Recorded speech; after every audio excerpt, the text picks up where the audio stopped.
My mother-in-law surprised me by saying, "I'm leaving with my son's new wife, so you'll take care of my husband from now on." It shocked me because it meant she was supporting her son's affair. It also seemed like my husband and mother-in-law planned to live with his mistress. But my father-in-law, who needs care due to his wheelchair, was left behind. Feeling torn between anger and responsibility, I couldn't abandon him. Just when I felt lost, my father-in-law suddenly stood up. "My name's Linda, and I'm turning 30 soon. I've been married to Tom for 3 years. At the start, we'd laugh over silly stuff daily, but lately our talks have dwindled. Is this what they call familiarity? We've moved from passionate love to craving stability. Our marriage is steady, but each day feels routine." About a year ago, Tom's overtime skyrocketed.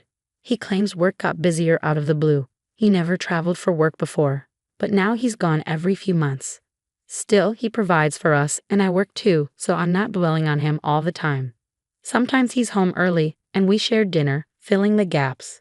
To outsiders, we might seem like a loveless couple, but that's not true. This is just how we are. To me, this is normal married life. One evening, I returned home from work to find my husband there, which was unusual since he never came back before 10 p.m. It was only 7 p.m. "Welcome home," he greeted me, making me wonder what was going on. "Tom, it's rare for you to be home this early. Did work finish early today?" I asked. He explained that his dad had an accident at work and was hospitalized, so he rushed home. I was shocked to hear about his father's accident. His car was hit by another running a red light, leaving him paralyzed in both legs and an arm. It was devastating news. My father-in-law, who loved outdoor activities like hiking and fishing, would now be confined to a wheelchair. He always treated me like his own daughter and offered help whenever needed. Seeing him in this condition was heartbreaking. My husband learned about his father's accident from his mother since he works at a different company than his father. He seemed frustrated because he couldn't visit his dad right away. I was also deeply saddened by the news of my kind father-in-law's wheelchair-bound condition. But amidst the shock, my husband turned to me and said, "Linda, Mom needs a favor regarding Dad." "What does she need?" I asked. "She's asking if we can help take care of him together. Your mom's getting older. It might be tough for her alone, so she thinks we can assist together," he explained.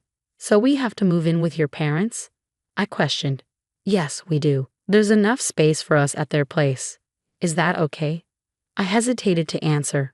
While I cared deeply for my father-in-law and loved him, agreeing to suddenly become his caregiver was daunting, considering I had no prior experience with it. I do care about my father-in-law, but I have a job. Being suddenly asked to become a caregiver leaves me unsure. I rack my brain for alternatives, but nothing seems feasible. He senses my hesitation and grasps my hand, pleading, "Linda, I know it's tough and new, but if we rely solely on Mom, she might struggle too. It's going to be hard." "I work too," I respond.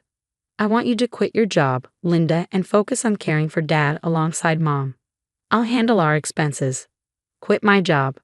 I'm taken aback. "Yes, I'll provide for us. Please, Dad in his wheelchair and Mom needing care. They both need your help." Tom kneels before me, pleading repeatedly. Seeing his desperate expression, it was tough for me to turn him down. So I followed his advice and quit my job to care for my father-in-law. As we settled into our new living arrangement, one evening during dinner, my husband suddenly stood up. He announced his plan to take over his father's company and become its president. My father-in-law appeared surprised but secretly pleased at his son's decision. With tears in his eyes, he addressed Tom. "I can't believe you're saying this. You always said you wouldn't work at my company." "Well, I was just hesitant before. But in this situation, I can't leave the company unattended, can I?" Tom responded. "Thank you," his father-in-law said sincerely. Concerned about the company's future, I contemplated leaving it to someone I trusted. When Tom expressed his willingness to take over, I felt reassured and agreed. "I knew you'd accept." "I'll do my best as a son," he promised. "Please do. Ensure a good working environment for my employees," I requested. "Of course," he assured me. With this understanding, Tom assumed the role of president while I became the chairman. Despite the traditional retirement connotations of the chairman position, there was still much work to be done. However, I soon realized that Tom was effectively running the entire company, leaving only my name behind. 2 months flew by since Tom became president. During this time, he started coming home late every night. Initially, I chalked it up to him adjusting to the new role. But it seemed odd to work overtime consistently for 2 months. Another reason for my growing suspicion was a particular smell he carried one evening when he returned.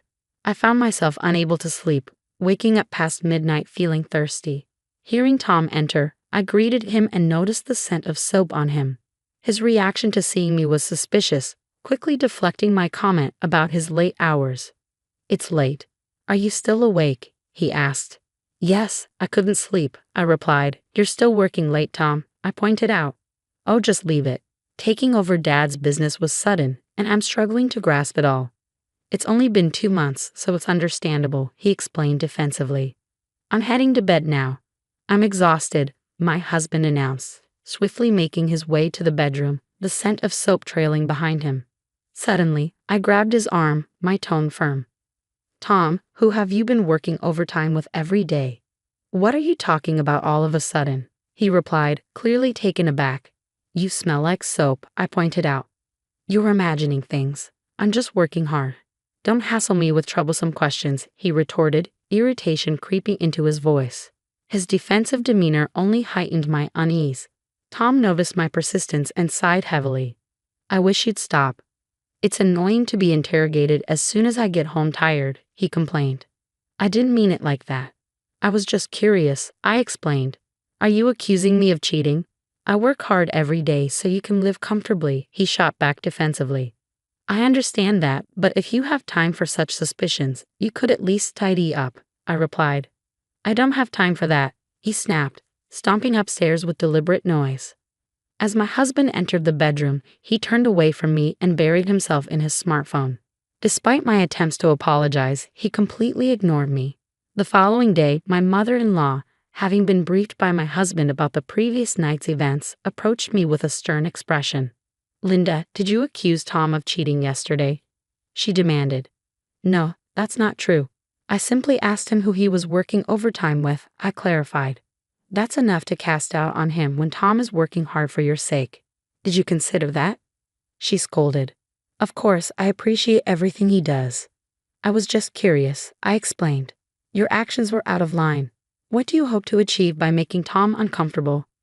"It's not how a wife should behave," she lectured, dumping all the housework on me before storming off. Despite her facade of sharing household chores, my mother-in-law doesn't hold me in high regard. In reality, I'm the one who handles all the housework and cares for my father-in-law during the day, while she conveniently finds reasons to be out until evening. My father-in-law, who spends most of his time in his room, remains unaware of my mother-in-law's frequent absences.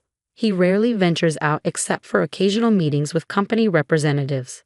Additionally, my mother-in-law has warned me, "Don't say anything strange to James and Tom."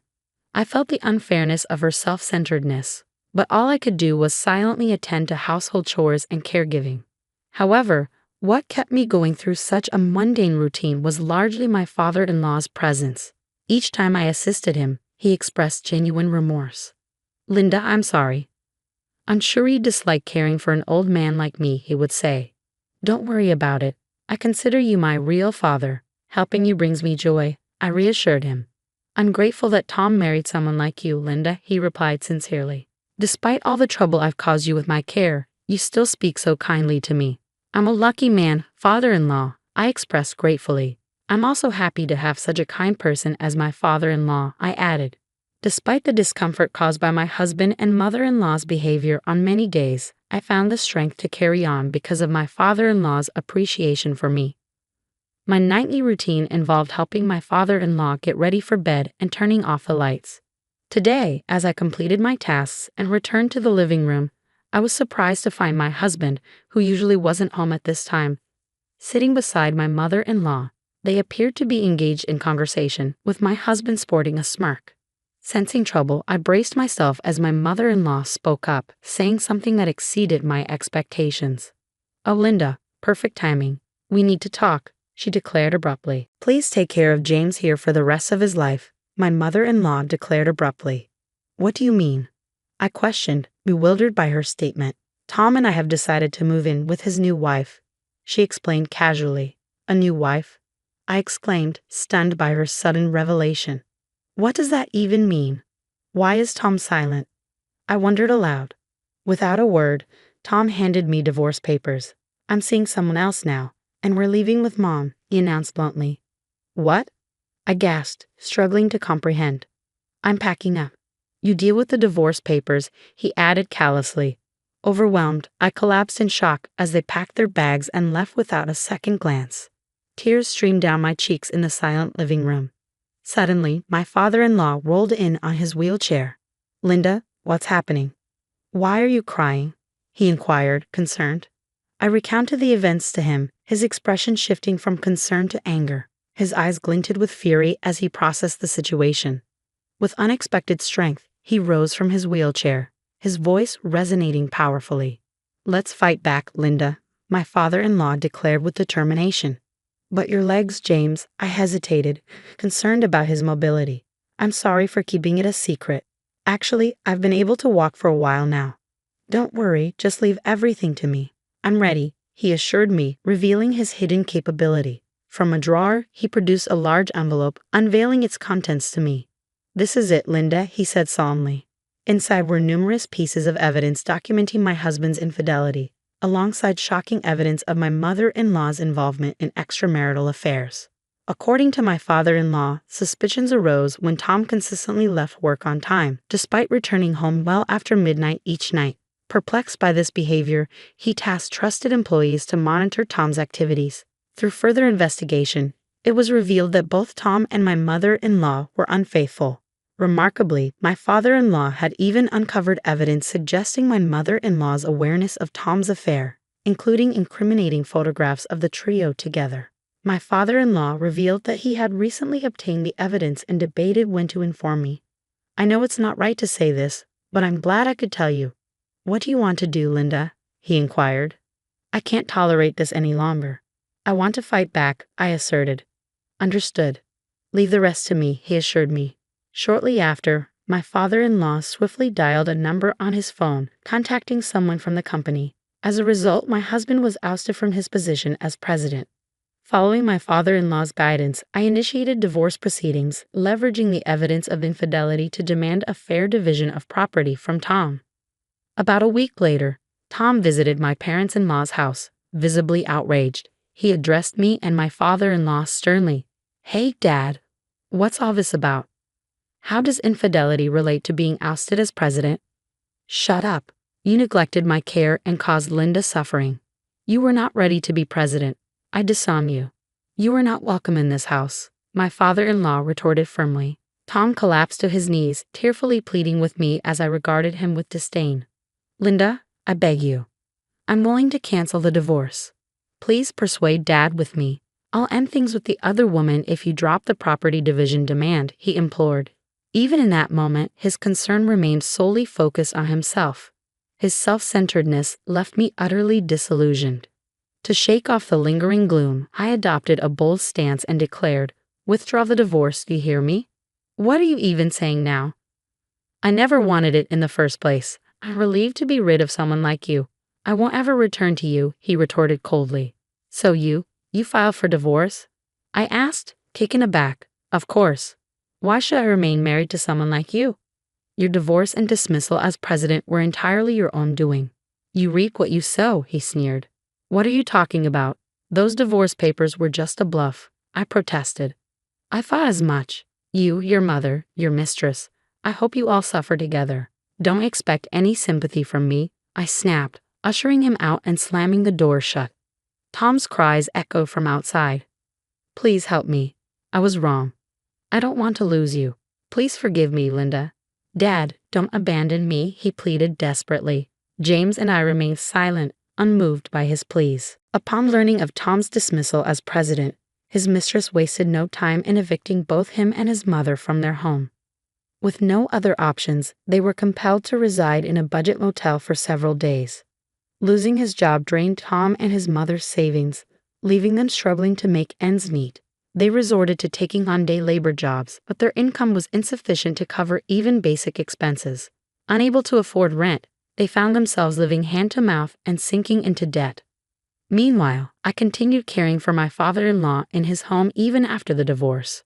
You're welcome to stay here as long as you need, he assured me. Grateful for his generosity, I opted to remain by his side. Recently, he started attending a senior daycare center, allowing me to work while he's away. Though challenges may arise in the future, I'm committed to doing everything in my power to support him.